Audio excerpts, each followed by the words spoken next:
ಅಭ್ರಮಂ ಬಂಗರಹಿತಂ ಅಜಡಂ ವಿಮಲಂ ಸದಾ ಆನಂದತೀರ್ಥಮತುಲಂ ಭಜೇತ ತಾಪತ್ರಯಾಪಹಂ. ದಕ್ಷಿಣಾಮೂರ್ತಯೇ ತುಭ್ಯಂ ಬಡಪತ್ತನಿವಾಸಿನೇ ಧ್ಯಾನೈಕನಿರತಾಂಗಾಯ ನಮೋ ರುದ್ರಾಯ ಶಂಭವೇ. ವೇದಿಕೆಯಲ್ಲಿ ಆಸೀನರಾದಂತಹ ಯತಿದ್ವಯರ ನಮಸ್ಕರಿಸ್ತಾ, ಹಾಗೆ ವಿಶೇಷವಾಗಿ ಉಚ್ಚ ನ್ಯಾಯಾಲಯದ ನ್ಯಾಯಾಧೀಶರಾದಂತಹ ನ್ಯಾಯಾಧೀಶರನ್ನು ಗೌರವಿಸ್ತಾ, ಎಲ್ಲ ಅತಿಥಿಗಳನ್ನು, ವೇದಿಕೆಯಲ್ಲಿರತಕ್ಕಂತಹ ಅತಿಥಿಗಳನ್ನು ವಂದಿಸುತ್ತಾ, ಆಚಾರ್ಯರ ಆಧ್ಯಾತ್ಮ ಬಂಧುಗಳನ್ನು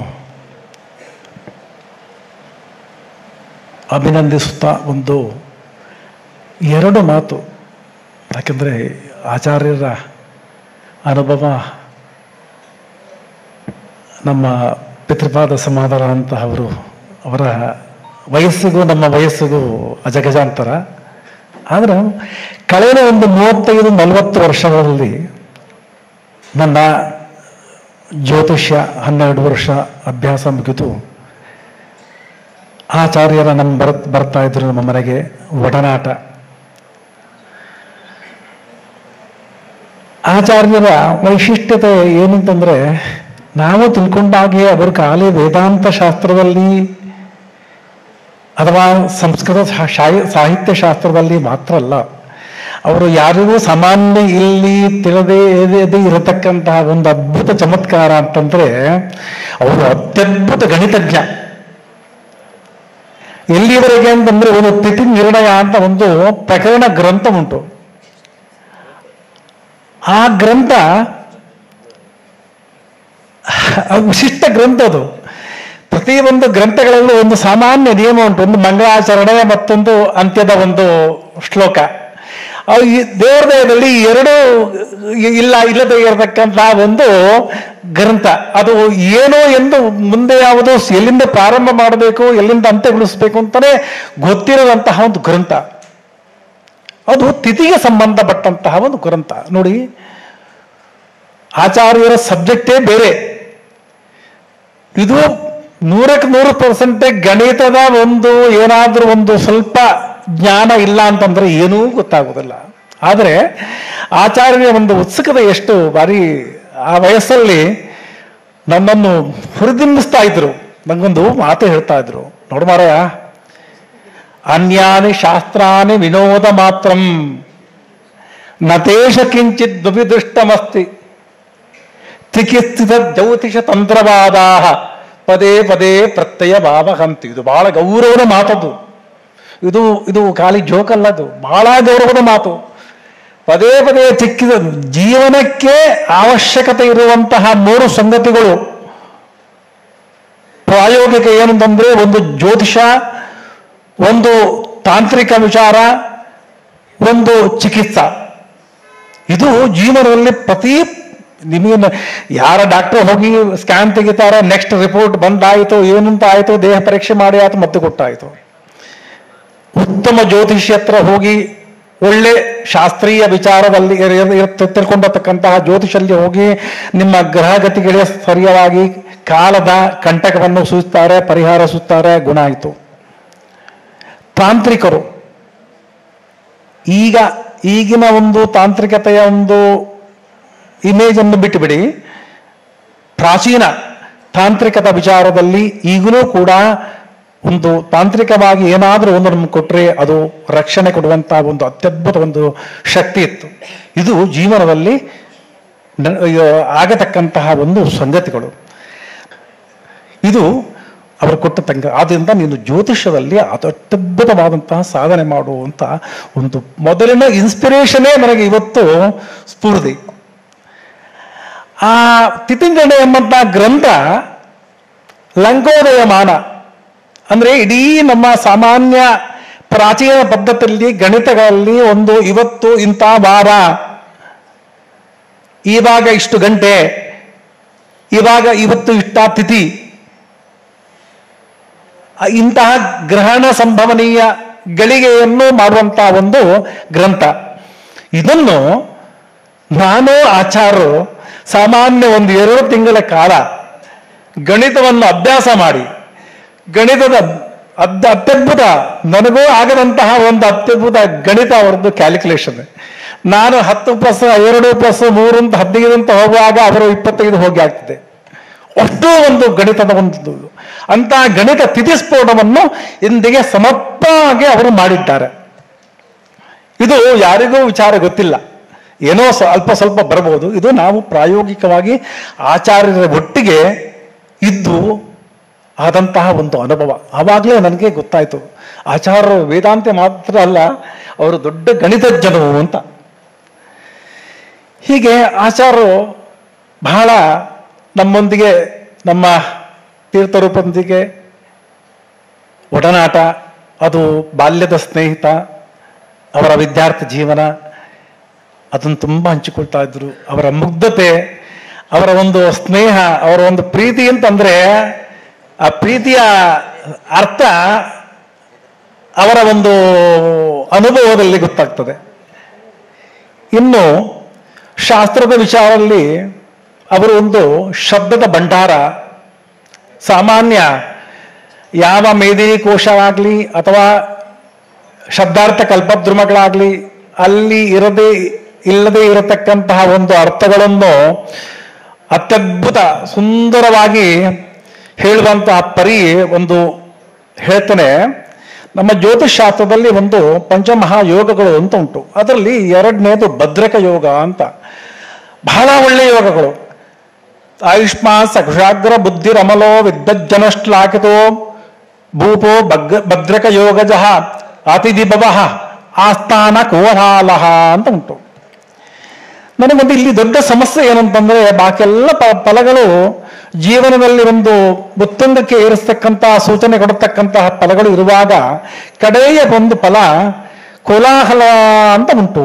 ಸಾಮಾನ್ಯ ಎಲ್ಲರೂ ಯಾವ ಪಂಡಿತರಿಗೂ ಕೋಲಾಹಲ ಅಂತ ಸ್ವಲ್ಪ ಗಲಾಟೆ ಮಾಡುವಂತಾನೆ ಅರ್ಥ.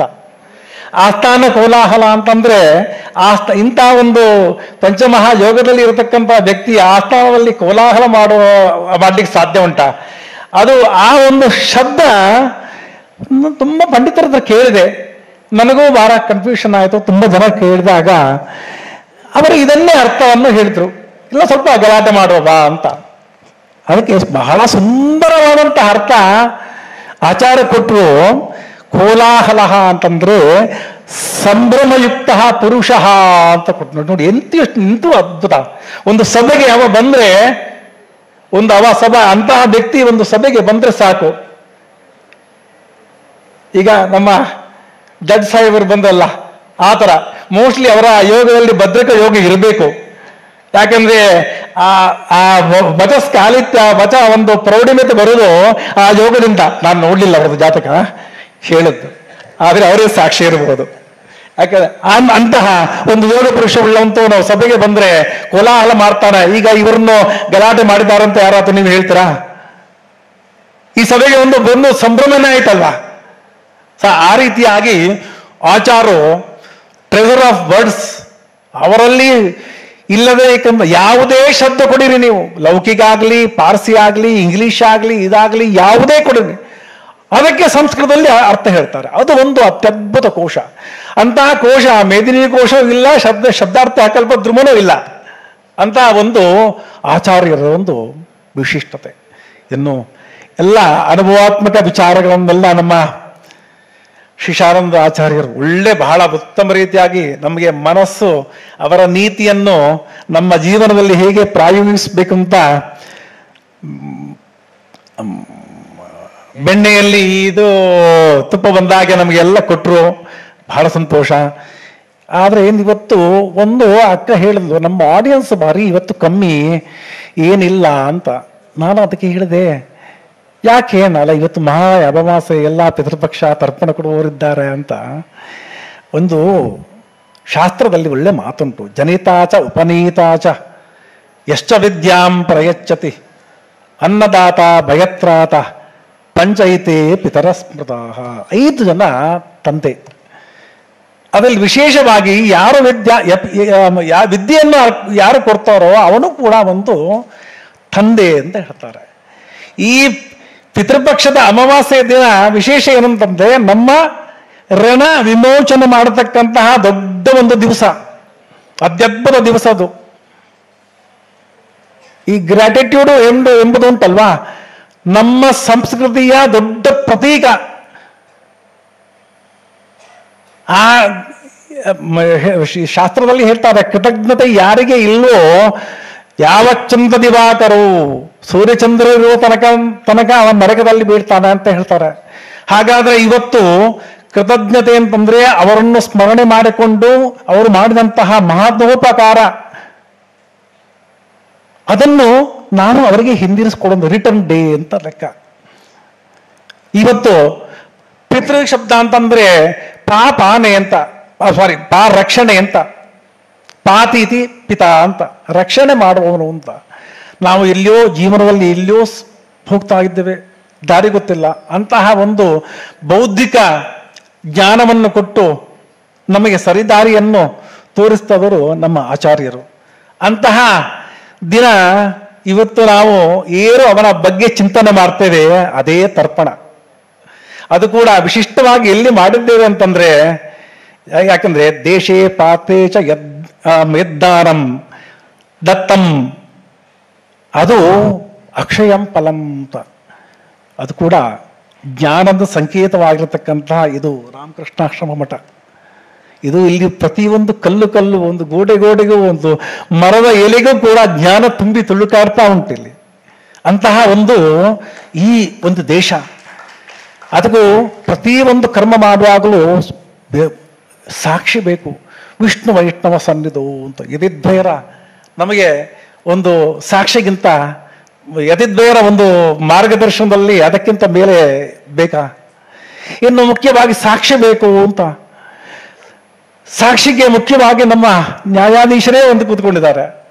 ಆದ್ರಿಂದ ಇವತ್ತಿನ ದಿನದ ನಮ್ಮ ಏನು ಚಿಂತನೆ, ಆಚಾರ್ಯರ ಬಗ್ಗೆ ಏನು ಚಿಂತನೆ ಮಾಡಿದ್ದೇವೋ ಅದೆಲ್ಲ ಅವರಿಗೆ ಕೃತಜ್ಞತಾ ರೂಪವಾಗಿ ನಾವು ಕೊಡ್ತಾ ಇದ್ದೇವೆ. ಇನ್ನು ಆ ಪ್ರಯೋಗವನ್ನು, ಆ ಆಚಾರ್ಯರ ತತ್ವವನ್ನು ನಮ್ಮ ಜೀವನದಲ್ಲಿ ಅಳವಡಿಸಿಕೊಂಡು ನಾವು ಮುಂದುವರಿಸಿದ್ರೆ ಆಚಾರ್ಯರು ಕೊಟ್ಟಂತಹ ಒಂದು ಮಾರ್ಗದರ್ಶನ ಅದು ಭಗವಂತನಿಗೂ ಪ್ರೀತಿ, ಆಚಾರ್ಯರಿಗೂ ಪ್ರೀತಿ, ನಮ್ಮ ಜೀವನದ ಒಂದು ಉದ್ಧಾರಕ್ಕೂ ಒಂದು ದೊಡ್ಡ ಒಂದು ದಾರಿದೀಪ ಅಂತ ಹೇಳ್ತಾ ನನ್ನ ಎರಡು ಮಾತುಗಳನ್ನು ಹೇಳಲಿಕ್ಕೆ ಅವಕಾಶ ಕೊಟ್ಟದ್ದಕ್ಕೆ ತುಂಬಾ ಕೃತಜ್ಞತೆ ಸಲ್ಲಿಸ್ತಾ ಎರಡು ಮಾತನ್ನು ಮುಗಿಸ್ತಾ ಇದ್ದೇನೆ. ಕೃಷ್ಣಾರ್ಪಣೆ.